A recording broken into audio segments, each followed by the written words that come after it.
right, thank you. Appreciate it. Yeah, I'm very honored to have you here, John. Here's a microphone for you. Just again, thank you so much. It's really it was really meaningful to have Dragonfly sponsor this event. You know, I met Dennis probably 10 years ago when he was walking around pitching this idea, and for him to go from like, you know, really a napkin concept, well, I mean, it's probably more big than that, to a public company in our community really has demonstrated to me what can be done here, right? Like a lot of the work we were doing here was sort of aspirational, and you know, Dragonfly has really showed that it can be done. So I just really appreciate that support, and really excited to get to know you a little bit better and talk about what's going on at Dragonfly. But you know, as Justin mentioned, you're the SVP of operations. You have over 20 years of experience in technology and financial services industries, you know, places like Morgan Stanley and Cohen and Company. But give us a little bit more of your background, and then tell us a little bit more, maybe give us the high level on Dragonfly. Sure. So thank you again for having us. We're certainly happy to be here as a sponsor. It's something that, you know, is near and dear to the company's heart, given the background of it. You know, Dennis was an academic. He left tenure to start the company. He left a tenured position at USC to move to Reno. He then got his MBA at UNR and started the company right after that. So, you know, he came out here because he recognized, I think, the opportunity, particularly with some of the natural resources, you know, for a battery company over the longer term. And I think that vision has slowly but surely really started to come into focus for everyone here over these last several years. Myself, far less exciting. I grew up, I am not a Nevadan, not that you couldn't tell by my accent. I grew up on the Northeast, just outside of New York City. When I got out of the military, I went back to business school and then was on and off Wall Street and in and out of manufacturing companies. So I've done that a few different times and won't go into some of the history there. But I did get an opportunity both on the financial services side as well as on the manufacturing side in terms of scaling up operations, things along those lines. I joined the company just over 2 years ago. So I was actually at an investment bank at the time. I was helping Dennis try to identify some ways to raise some money, was introducing him to a handful of investors, and really recognized, or at least thought I recognized, the real opportunity that Dragonfly presented. So kind of raised my hand and moved out here to Reno just a couple years ago to join them, first as CFO, and then in the last month or so, I've transitioned over now to operations as we're closer and closer to scaling up our own manufacturing. In terms of the company itself, the vision or the goal of the company that Dennis originally started was to try to make energy storage safe and affordable so that you could put more renewable energy on the grid. At the end of the day, that's really what we're trying to do. And to do that, you really need two pieces of it. One is, if you're trying to do more sun, if you're trying to do more wind, right, those are intermittent sources of energy generation. And so you need better storage solutions in order to be able to do that. And I think that, you know, sometimes, and I certainly saw this on Wall Street, but even as I talked to folks, there's going to be, I think, a lot of different solutions all throughout that whole generation chain, if you will. We tend to be focused more on that last mile piece. How do I make it so that every house can have batteries associated with their solar or batteries associated to the wind, right? When we talk to folks like NV Energy, their ultimate goal is that, you know, you, the customer, won't necessarily have a choice. They're going to own a panel and they're going to put it on your roof. They're going to own the batteries, they're going to put them in your garage, right? Because that's the only way that you can move that storage around and make sure that you've got a resilient enough grid that you can, you know, pull things on and off, right? The challenge with a lot of solar today is it's still grid tied. There's no storage with it. So, you know, during the day, everybody's excited. They're selling a little bit back to the utility company, but at night, they're still grabbing it just like everybody else. That, you know, you haven't saved any of that, right? And that's the real challenge, particularly as we look further and further into an EV-centric world, right? Where, you know, we complain now there's rolling brownouts, you know, because people come in and crank up their AC. You know, you add plugging in a car, nobody necessarily thinks that, well, where is that going to get plugged into, right? You don't want to have to fire up more coal or more gas. Yeah. So for us, creating a battery that both lasts a long time, so that on a per kilowatt hour basis, you get a very low, you know, 1 to 2 cents per kilowatt hour, but more importantly, making it safe, right? You can't have a battery that's super flammable or something like that if you're going to mandate that it's part of that energy storage solution. And so that's really the the genesis of the company and what it's been working on. Dennis, I joke with him. Dennis did it, I think, the textbook way, right? He went and got the MBA and said, well, then I have to start a real company. I got to find a product I can sell and all these kind of, while he developed that technology. And so essentially what he began doing was with lithium batteries, importing cells from overseas, designing the packs, designing the safety systems, designing the form factors, and bringing these to market as lead acid replacement batteries. And that's really the batteries that you see here today. That's our revenue generating business today. We grew very, very quickly in applications like marine, in solar, in RVs, which is our biggest market, really replacing antiquated and lousy lead acid technology, right? Yeah. They're toxic, they're heavy, they need a lot of maintenance, they don't work well, all of those things. And lithium iron phosphate batteries really solve a lot of those problems. They're much lighter, they last much longer from a charge. I mean, we have a 10-year warranty on these batteries, right? So these last a long time, and it really gave that community of consumers an opportunity to enjoy the crafts that they were buying, right? I can take the RV out and charge it with solar and not have to fire up a generator, be that person at 5 o'clock in the morning when everybody's. I love that person. That person's my favorite person on campaign. We're doing it in marine now. We have a line of new products that are coming out specifically around the marine market. We do it in solar. So there's a lot of opportunity there for that business to continue to grow and thrive. But Dennis's core technology, and at this point, we're up close to over 80 pending or granted patents, is really around the manufacturing process itself for cells. So the goal is obviously to move away from importing them and just begin manufacturing those ourselves. In July of this year, so just a couple months ago, we finished our pilot line for that. And that takes Dennis's patented, what they call dry deposition technology, and allows us to essentially, and again, if you want a real tech thing, you go back to your podcast with Dennis. We're essentially painting batteries, right? There's two key processes that Dennis has really patented. One is on how you sort of make the powders themselves and apply that to battery across different chemistries. And the other is similar, the easiest way I can describe it is similar to how you paint cars, we're now painting batteries. And so we've proved that we can do it on the anode side. We're working in short order to do it on the cathode side, and we expect to be delivering cells to prospective customers by the end of the year. And that's true domestic manufacturing with a process that is a much smaller footprint, uses much less energy, doesn't have any solvent. So relative to traditional battery manufacturing is has a lot of advantages to it. And then the goal then is really to take this same battery and take those cells that we're going to make and remove the liquid electrolyte and replace it with a solid. These batteries are very, very safe. The thermal runway, all those kinds of things you're about as safe a battery as you're going to get with this particular chemistry.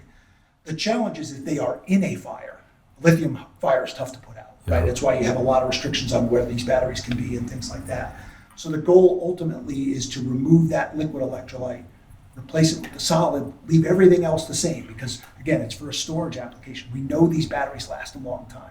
We know we can meet those cost targets, and then offer that up as a non-flammable battery that then can be put into every home, into every building for that last mile of grid storage. Yeah. So that's kind of the high level what we're hoping to do what we have done and what we're hoping to do. Yeah, it's really exciting. Talking to Dennis originally, I think he had this idea for this technology almost 10 years ago, right? And just to see what it's taken to come to fruition, but along the way to getting to this moment, which is a big moment, it's big press announcement like 2 months ago or something on this pilot line.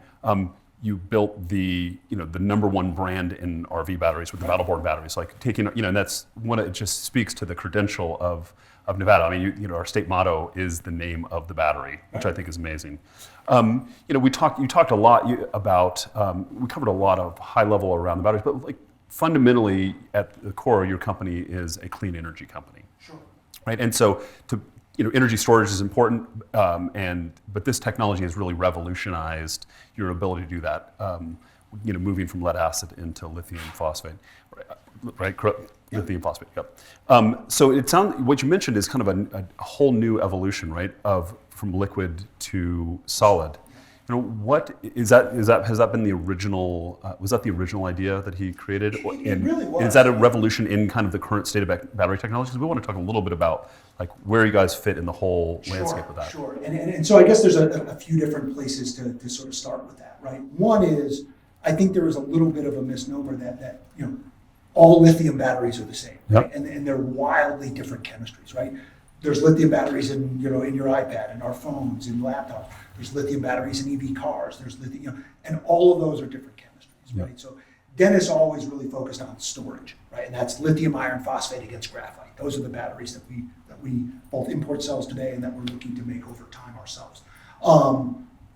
And the reason that is a very good storage battery is it may not charge the fastest, it may not be the densest battery, but it has a very long life. And then that, again, allows you to bring that cost down to where it makes sense, particularly in long-term storage applications. And so that's really that's not really the technology that's used in a Tesla, right? No, so we're talking about a fundamentally different way of thinking about batteries. Because if you think about batteries in EVs, it's almost a complete inverse, right? They want a battery that charges in 15 minutes and is dense enough that allows a car to go 700 miles, right? So it's a very different, and that's a completely different chemistry without, most of them are NMC and those kinds of things, although you're starting to see some other, solutions come into there. But ultimately, Dennis's first goal, if you will, the goal of the company was to try to find a way to make batteries more cost effectively. Mm-hmm. And that's really the manufacturing process itself. And importantly, that manufacturing process can make any type of lithium battery. It's not, just because we're focused on LFP, that same process could save a lot of other battery companies, quite a lot of capital, both in terms of front end CapEx and as well as ongoing operating expenses. And it could be licensed to somebody in the EV world. It can be used in other places as well. So that's an opportunity that I think we'll explore over the coming years. But as he was moving further and further into that development of that manufacturing process, he realized, he kind of cracked the code on this solid state. Yeah. And again, our goal really is to make the battery safe. So there's been some, different solid state companies that have come out, particularly in the EV world, and it's trying to introduce new materials so I can charge even faster and I can go even further. Those, I think, have some inherent, chemistry challenges, for lack of a better term. We know this chemistry works, so we're really just trying to focus on that last piece of it, if you will, is how to get rid of that or how to change out that electrolyte. Because in that scenario, once we prove that out and we're successful with it, even if that battery is in a fire, there's no material in there that's flammable. Yeah. And so then you can, like I said, then the utility company can kind of say, well, you don't have a choice anymore, right? I'm going to start rolling this out for folks. For sure. And what do you think the biggest opportunity for this technology is? I mean, like I said, you've dominated the RV niche, which is a big niche, and marine. With this new technology, where do you think where's the best place for you to enter the market, or what do you think the biggest opportunity for Dragonfly is? I mean, there's a couple that I think that at least in the sort of the short to intermediate term, if you will. Again, by the end of this year, we expect to have cells off this pilot line across a number of different chemistries.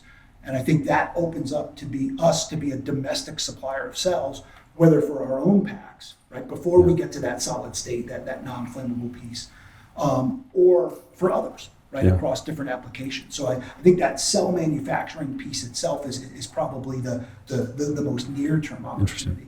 I think as we develop the non-flammable technology, right, there's a lot of opportunity between, proving that it is non-flammable and convincing utilities, right, to go into every home and those kinds of things.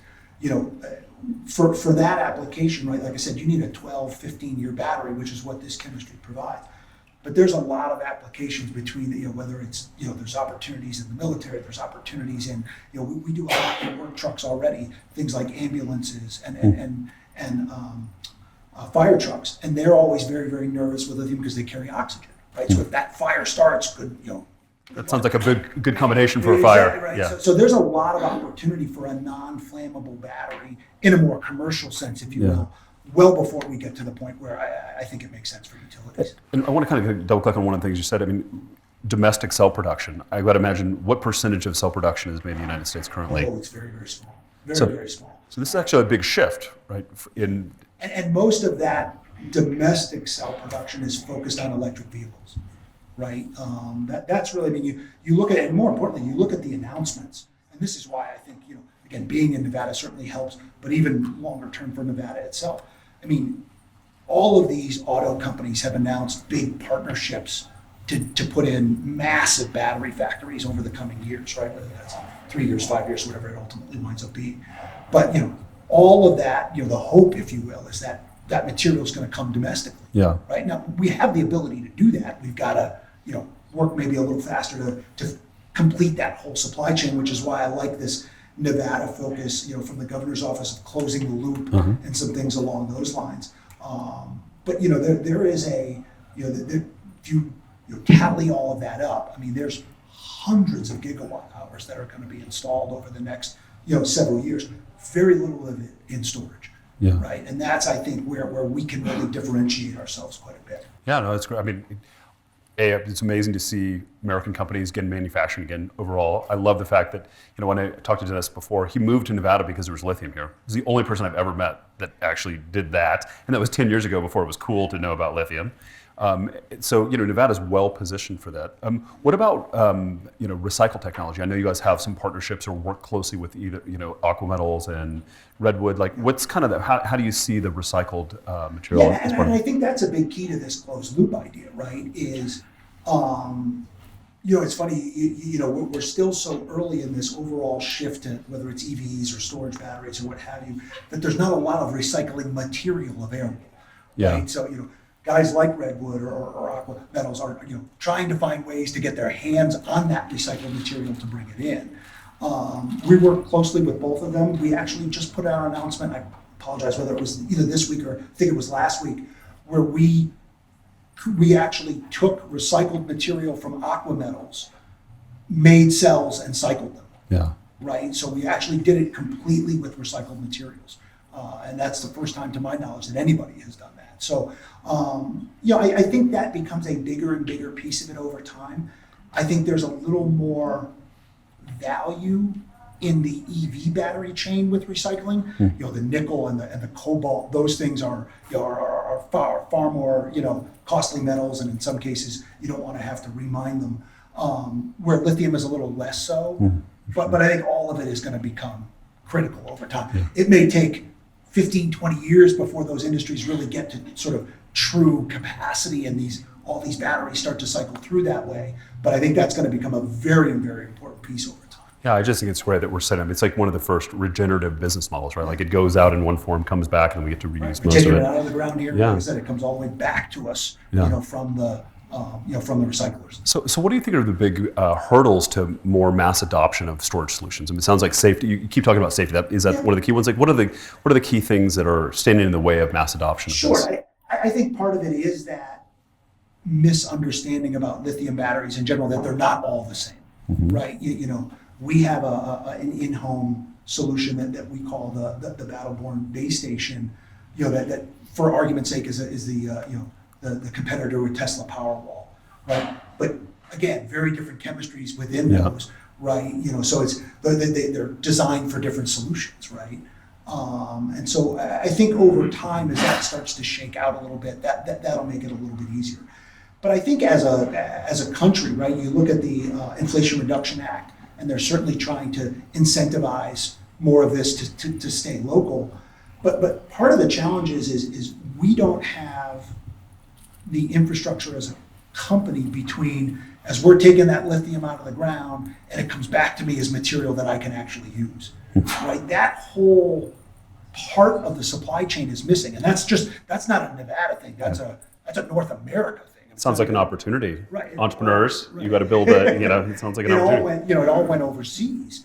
And so, as this first round of a lot of the DOE grants and things like that came out, it was very, I think, EV focused.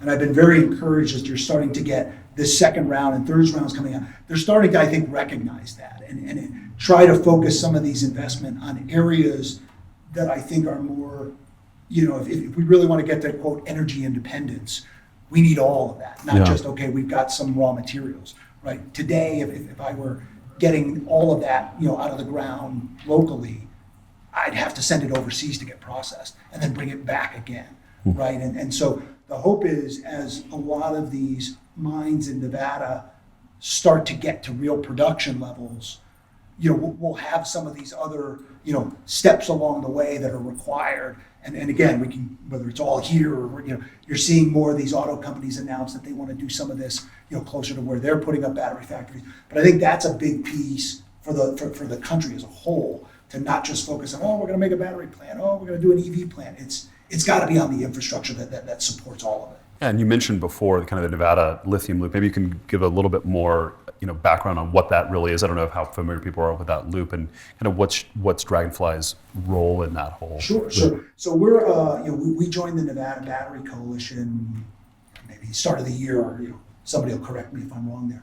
But really, it's designed, to your point, to look at it from, for argument's sake, from mine through processing to battery manufacturing through recycling. Yeah. Right? And then sort of trying to close that loop so all of that can be here in Nevada. And I think, we're off to a pretty good start. I have to say, again, I've only been here for 2 years, but 2 years ago that wasn't there. And not even that concept was there. Yeah. And so I think that, the state in particular has put a lot of resources behind it. They've really tried to go out and I think also do a fair bit of public-private partnership, which is always, I think, a positive sign. And then I think to a large extent, the DOE and the IRA have supercharged that a little bit, right? So there's a lot of interest in because there's ways now that some of this makes more sense economically, and I think that's very important. Yeah, it's great. I think, doing entrepreneurship or economic development for all these years, we've always wanted to plant our flag around something, especially up here. Like, we have 2 fintech companies, we call it a cluster. This is actually the first time we have something that we can really plant a flag in and say, we can be the center, well, at least one of the centers of the universe when it comes to battery technology. So I'll wrap it up here and then we'll ask some questions. But when you think, put yourself, 5-10 years in the future, and you guys have done everything you want, what does Dragonfly look like in 5 to 10 years from now? Well, I mean, you take a 10-year view, my hope is certainly that we have enabled the vision of the company. We've made it easy for utility companies to do more wind and solar, on the grid, and more importantly, we've helped make that grid more resilient. Like I said, I don't need to be the person that creates every bit of software code that moves, the energy around that grid, but giving that utility the ability to safely store, but then manage that, at the neighborhood, at the community, at the city, at the state, and be able to move that around as needed, I think is going to be critical over the long term. Right? We have to put some effort behind that. I mean, there's, Nevada, I think, is relatively lucky, but there's just too many states throughout the country that have rolling blackouts or don't know what they're going to get and how, and so I think that's just going to become a bigger and bigger piece of the solution. Well, I'm excited to see where you go. And I got to say, I love the game changer. If any of you are RV enthusiasts like I am, I mean, lithium batteries do revolutionize your experience. And this one is a game changer. And your company is a game changer, not only hopefully for, the planet, but absolutely for the region and Nevada. I'm really excited for where you're going. And I appreciate you coming today.